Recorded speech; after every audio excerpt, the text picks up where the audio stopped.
Hello to all the UASat viewers. I'm Praveen Kumar from London.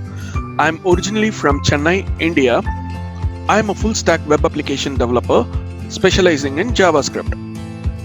I create magic using CSS in web applications, and I'm also a very passionate mentor, mentoring a lot of different students from variety of backgrounds. As you can see that I'm a web application developer, so the basic quality is to have a website, and this is my website. It's praveen.science, and you can find a lot of information about me if you don't know who I am and what I am doing. And not only that, I'm also very active in all the social networks, so please do get connected with me.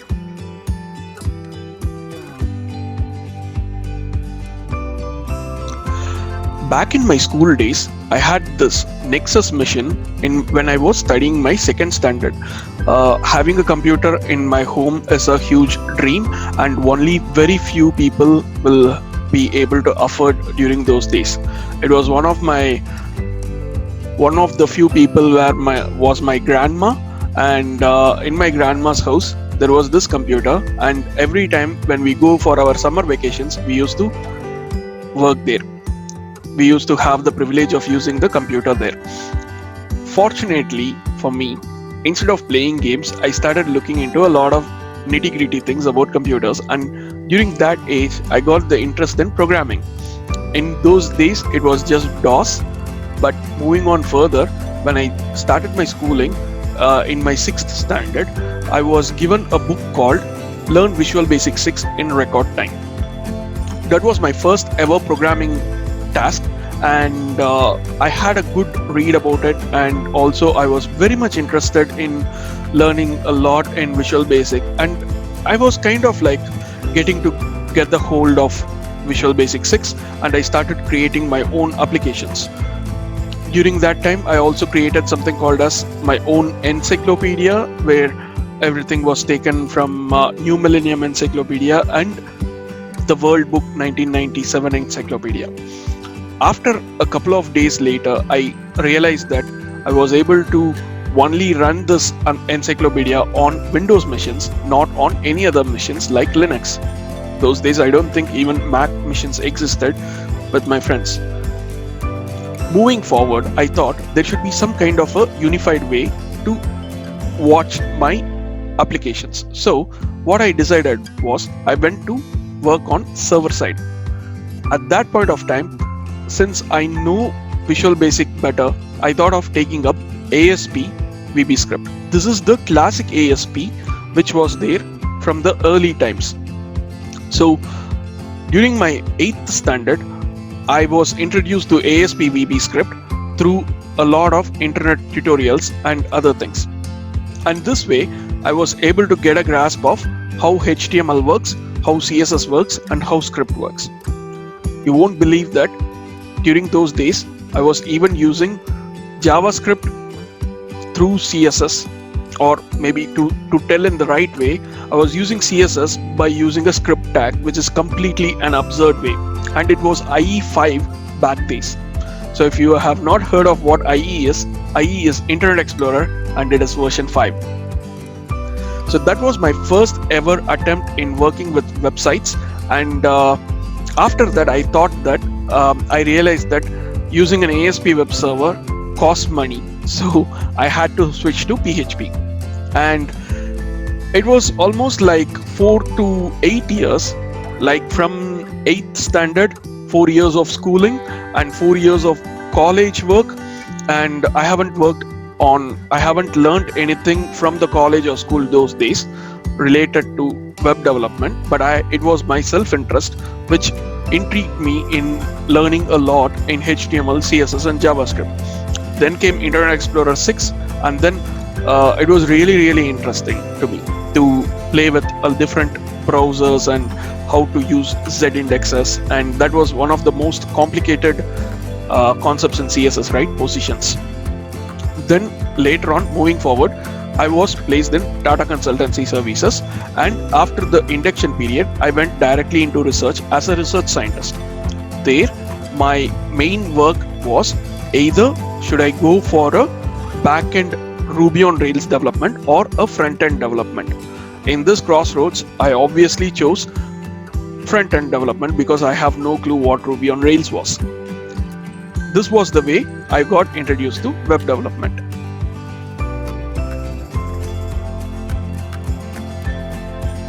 Well, this is a good question. I don't remember my initial days when I tried to make use of the time that I was working with. Recently, I'm so much involved and obsessed with the agile methodology. So I hope most of you have heard of Kanban boards. The best example or best use case of Kanban boards are Trello. So I generally try to allocate time for everything, but unfortunately I screw up everything at the end. But yeah, what I generally do is I'm a huge a extreme user of Google Calendar. I keep every single appointments in Google Calendar and try to allocate time for each. If I have a lot of works and a huge list of backlogs, what I generally do is I use something like a Kanban board where it has a Trello-like interface where I have all the backlogs saved, and they all stay there for forever. And somehow when I find time and whenever I find the mood and right environment to work on, I just pick up some task and start working on it. I'm not a great organizer in this case, but definitely I'm trying my level best to do.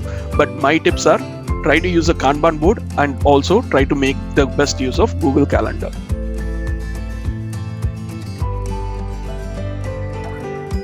Obviously, there are a huge number of hurdles, and for me, the main hurdle was time management and organizing the work.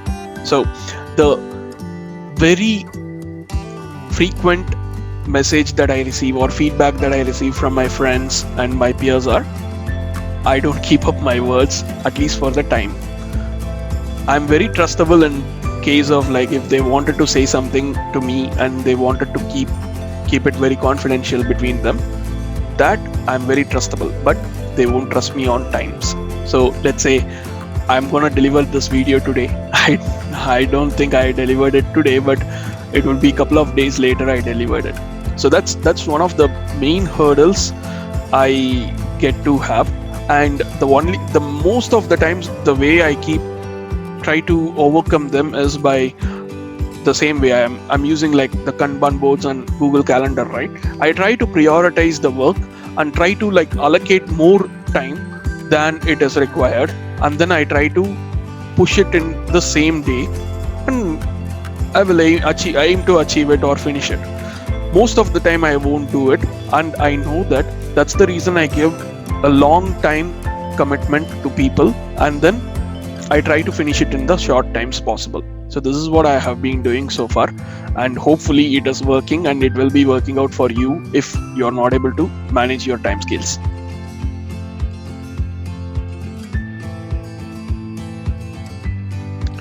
This is an awesome question because I'm a lifelong learner, and the day I stop learning, I'm dead.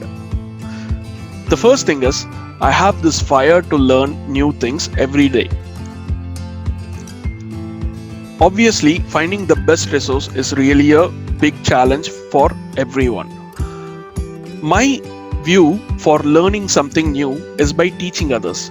This is what I have been doing for the past, let's say, 7 years or 8 years in Stack Overflow. I hope most of the developers should have heard of Stack Overflow, which is the go-to place for solutions for common problems.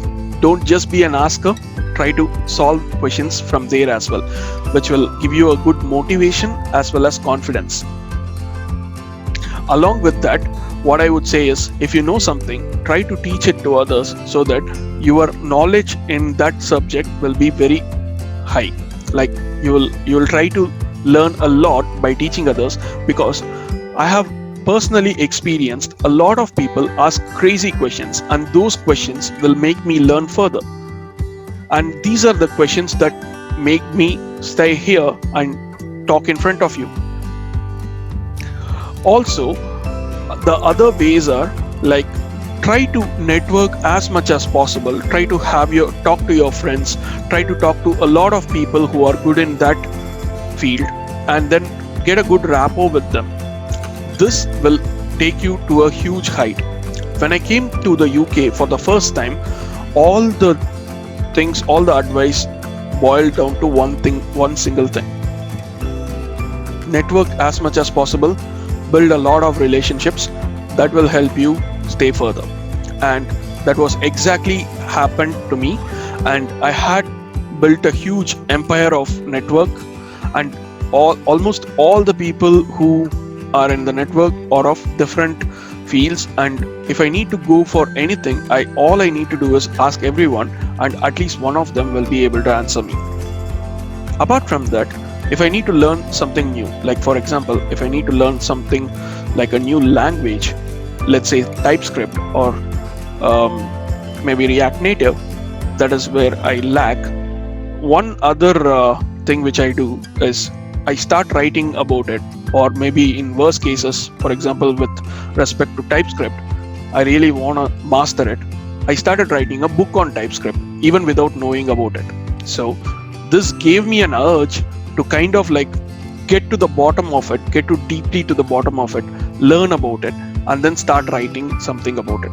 So this way, I kind of learn something in a crash course way with the pressure, because we students like to have pressure in our back, right? Only then we will learn. That's one of the best ideas and experience that I got, and I would love to share that with you as well, so that try this out. If that doesn't work out, let's go with the YouTube videos as usual.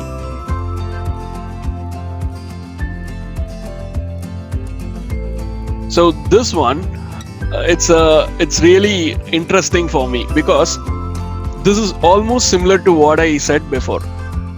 Building a personal brand means just follow your passion, whatever it is, how much ever restrictions you get from your friends, your family. Don't stop following your dreams. This is what I did. My dreams are like getting into mentoring, teaching a lot of students as much as possible, and at the same time shining in web development. This is what I have been doing so far. And since I have been concentrating on only a part of things which I am very good at or very comfortable at, I have actually built a kind of like, trust on all these areas, and this alone helped me in excelling myself, as well as I've got my own website which I showed you first. That actually helped me in getting a lot of contacts and getting to know about me more through websites and other things.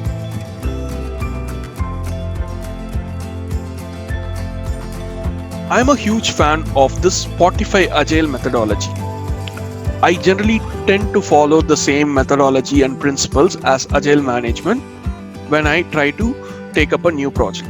The first thing is definitely an analysis phase, and I would really dedicate my whole time in correctly and properly estimating the time taken for each individual tasks. Before that, I try to analyze it and try to break down the whole chunk of task into small pieces, so that it is easily measurable, and also it is easy for us to see it in small chunks rather than a huge chunk load of them. And apart from this, I try to manage the tasks effectively by putting into phases. I know that first list of tasks I can complete within, let's say, a single month. In that case, I'll try to keep it to one single milestone, and then I try to finish it off. So this way, it also boosts my confidence, self-confidence, and also I can properly organize the rest of the tasks.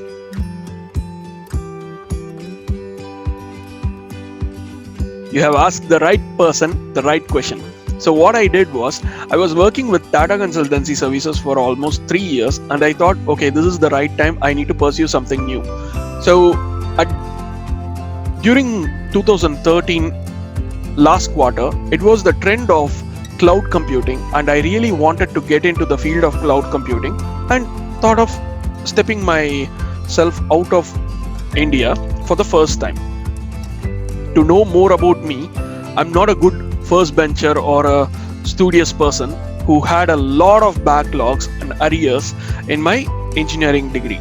And also, this was one of the reasons I was very hesitant to go for any of these exams, competitive exams. The first thing is, I found out that my university, University of Leicester, accepts your 12th standard English marks as a standard, as an English waiver. After looking at my marks, which is more than 70%, they decided that I'm good enough to just enter the college directly. I was given an unconditional offer letter for my marks scored in my undergraduate. At the same time, I was also awarded about 3.5 lakhs worth of scholarship. So these are the things which I was looking at in a new university. I'm not a huge fan of United States, so I chose United Kingdom as my dream destination. So in the UK, there have been a lot of universities who do not take any of these competitive exams like GRE, TOEFL, IELTS, etc. You don't need any of these exams, because the first thing which I was telling my friends who are in the abroad, saying that if there are any entrance exams, I'm gonna definitely fail. And this particular university doesn't take any of the entrance exams if you are from one of their listed universities in India. Mine was from Anna University, and my university was also listed as an exemption. So I'll definitely give you the links for the university and the list of universities from where your degree was given in the undergraduate. If you are one of them, you don't require a English language test. And since UK, you have 1 year courses with 1 year internship, which is a great way of studying in the abroad, to know how the work culture, how the academic culture is. And this is one of the best chances that you can use. And if you want to get into University of Leicester or any of the universities in the UK, please contact me. I'm more than happy to help you all. The first thing which I felt was, it was really completely a different culture shock, and everyone started respecting me. That was the first thing which I found. The main reason I left my company in India, and main reason I left India is due to the mutual respect not there between people. And here it was extremely good. And so far it's been like 6 years in the UK. I have been to London, I have been to Manchester, Leicester, Newcastle, Cornwall. I haven't seen a single episode of burglary, robbery, racism, no kind of threatening as seen in the movies. I guess UK is one of the pretty safest places in the whole world. India as well, but this is more safer than India. Just prepare yourself on this pattern, and if you would like to know more about universities, there are like loads and loads of places where you can check out. There is this thing called as QS World Rankings, and Leicester comes actually far before IITs of India, and IITs being the first ranking institutes in India by the basis of QS World Rankings, and University of Leicester comes even before that, so I choose it. The thing which you need to prepare for getting into a master's here is just prepare your mind, prepare yourself mentally to learn a new thing, learn a new culture, accept a lot of new things, and that's all is required. And if you are one person from the list of universities that Leicester accepts as a higher education which is taught in English, then don't even prepare for your English exams. One English exam which you can prepare is Princeton, I guess, or IELTS. Only that is required if you are not from the list of university. Other than that, you don't need to prepare on anything else. I'm a vegetarian, and I'm also getting good vegetarian food here, and everything is available here. So it's really a good heavenly life in this place. Do pursue your masters from abroad if you want, and definitely I can completely support you if you need any help in that aspect.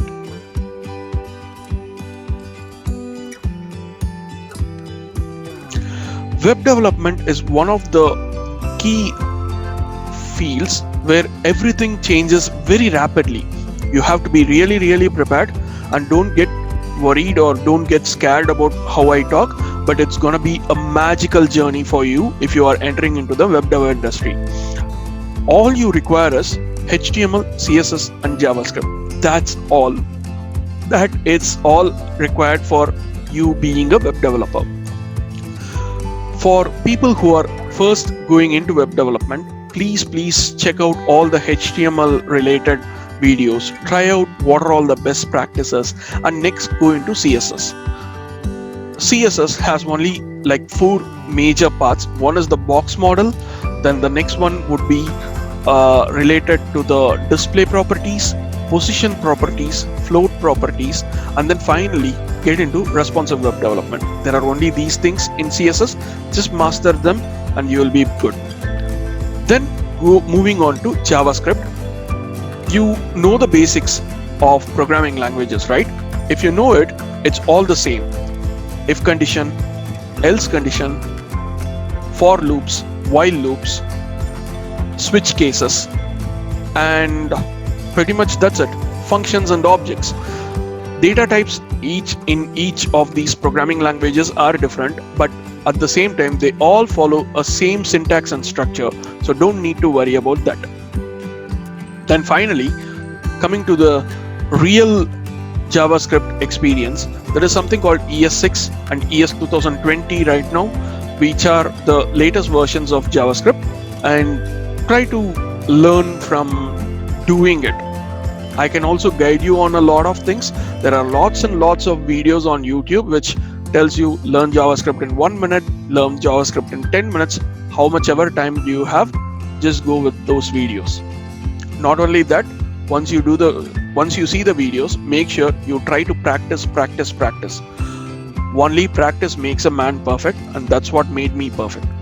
Apart from those things, please try to keep answering new questions in Stack Overflow, and that will actually boost your morale, your knowledge, your confidence, and whenever you go to a job interview or anywhere, you can just show them that you have been doing a lot of things in Stack Overflow and or GitHub. Have a GitHub profile. Try to create your own versions of projects, small mini projects, even if it is basic, try to create it. You have the confidence of creating something, right? And just go for it, and then try to showcase your portfolio, and maybe UACIT has a web development tutorial or classes. Try to attend that, and then try to create your own website and keep on improving on it. One thing which I would say is, whenever you learn something, blog about it, teach about it, learn more into it, ask questions, and then get the answers. This way you will be able to improve your knowledge on it and your confidence on it. This way you are also getting to know a lot about the current trends and techniques, and this will help you to be a good web developer like me. I hope you enjoyed my session. Thanks for the questions, UACIT, and let's see how it goes. Bye bye.